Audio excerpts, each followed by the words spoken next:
Drug Sijinnaba Singbu Namduna Addiction Center Singda Thamjinbana Drug Sijinnaba Hengatlaknaba Maram HAINA Social Welfare ki Director NGANGOM UTTAM na HAIKHRE Wafam asing Chingtam Positive Association na Sinduna Nagaram Community Hall da Christmas kumhaigi mangwayna na miyam nungsitana na mahusagum hingminasi haiba wakalonda pangtokhiba mifam amaga mari lenana phongtokhibane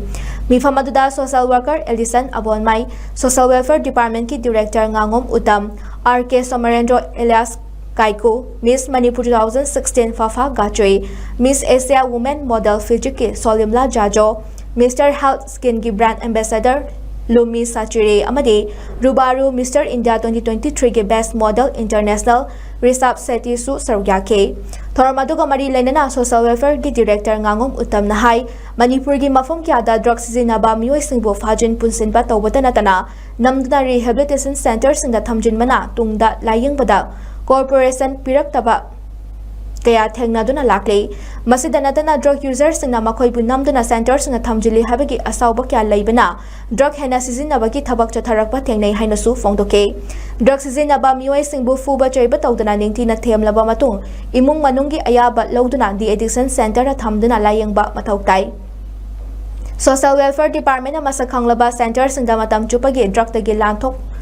Laptop na ba detox makal ki layang pathap sijinnaduna ningthina layang ba change drug sijinnariba Singbu Hospital amati Community Center singatana duna ningthina layang hodaba tarabadi makal makakya gi laina sandoroktana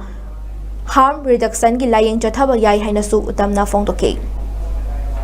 Jisu Krista ki paujel waina lalaba mi bu ngakpiu haibagi wakhalol du da tawraga akhoi amana amagi marakta soiba lan kiba laina kiba mayam du ngakpi raga amana amabu ngaknaraga akhoi Manipur sida tangdu leitaba purakpa santi purakpa oirasanu haina thaunijari mafam kaya da laikai khungang chingda drug sijinnaba mi singbu phaba punba nampuda the addiction center da thamba sigi pau mayam tari basi akhoi nampuda puba chaiba tawdabida makhoi bu themaga mama mapagi family gi ayaba yauraga the addiction center singda thamsi koina the addiction center haiba magi layeng bai sida option ani ahum thongna leche khoi khangminasi social welfare na sakhang laba drug treatment center singda moibu drug si punsi goina thadokna bagi detox tawraga treatment tawba ma adu nataba max ki makha da khoi gi TI project targeted intervention project na leiriba sida natraga hospital sing community health center singa khusamna raga harm reduction doina mana hana mayai ka bachinjak si charamaga su maduna miyam da masada imung manung da soktanaba aduga atopa laina sing sandoraktanaba mawong da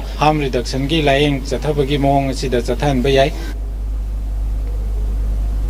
Christmas kumai gi mangwan na form ke ba mi form aduga mari lenana Social Worker Ellison Abonmai na phongdorakpada ngasi pangtholiba mi form asna miyam amata oina nungsi janana hingminaduna masek mangal laiba sanalipak Manipur ama ohenbada akhoi puna saryaminasi lonena miyam nasu malem gi mipung khudimakta yaifa thawjal pituna asoiba khudimak chumthokna duna afaba khunai ama ohilasi hairi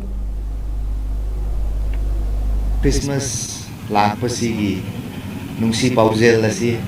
Jisu Krista na pap chenbagi damakta mana lakpire aduga numit humni subada mana cross siraga numit humni subada mo hingatle Mane hingat kibagumna mabu thajaba khuding magna lombanai da ba ran khubam da phangani habigi message ni ngasi ekhoi tiliba ekhoi gi asida ekhoi marup mapang sing pumna ma asi masi gi celebration si yaujaraga yamna blessing phangba program adu ohan biu haidna ai masi media gi paujal pizari